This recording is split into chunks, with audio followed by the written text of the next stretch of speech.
Many people think that there wasn't any scientific progress in the Middle Ages because the Christian Church suppressed science. We saw last time that there was a lot of scientific progress, but did the Church try to suppress science?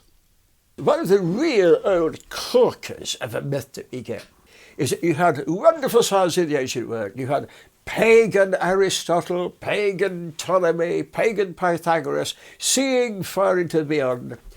And then the church came with them, and they put the clappers on it all. And right through 1500 years of the Dark Ages, if anybody showed any interest in science, they were burned at the stake. And then the Renaissance comes, and then they're all released, and it's suddenly let out.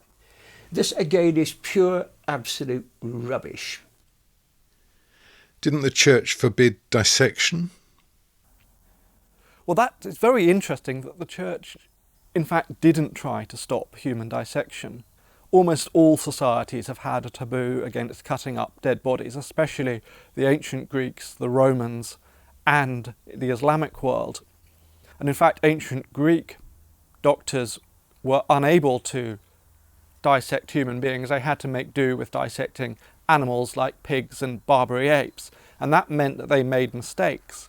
And it wasn't until 14th century Italy that human dissection really started and became an essential part of medical education, and then gradually the mistakes that the ancient Greeks had made were uncovered.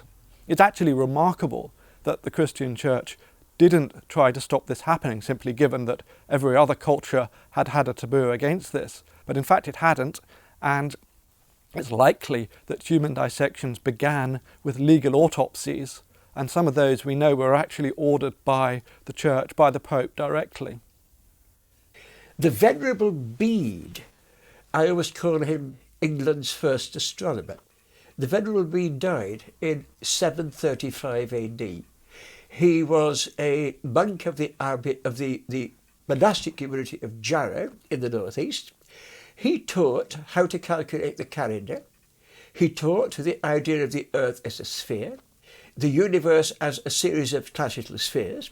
He taught classical astronomy in Jarrow, up in the northeast of England, only 700 years after the crucifixion. Nobody suppressed him. His books and his writings came to be widespread across Europe, and his method of calculating the calendar was used more or less until better data was available in the 16th and 17th centuries. Wasn't there a pope who excommunicated Halley's Comet? Well, no pope has excommunicated Halley's Comet, although there is a story that this happened during the 15th century. It's a story which results from a conflation of sources. It would, of course, be an extremely silly thing for a pope to do, and thankfully it never happened. Likewise, there's still a very popular belief that the Church tried to ban the number 0. Exactly why they would choose to do this is usually not explained, but again, that's simply a myth.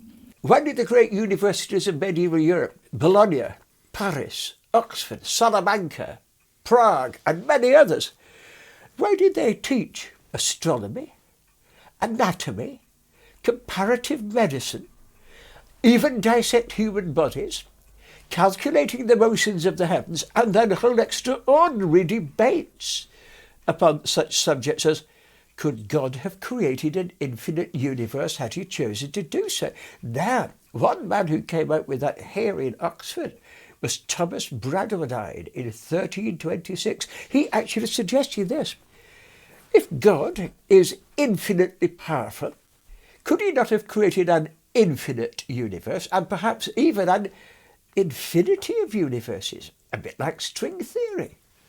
I'll bet you say, oh, he got into trouble, didn't he? Yes, he did, actually.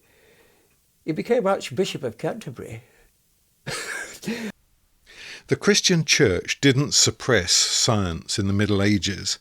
This is a dishonest claim, a claim that's made in bad faith about the conflict between science and faith. On the contrary, the Church was one of the main driving forces of scientific inquiry at that time. But what about people like Copernicus? The Church persecuted him, didn't it? We'll look at this next time.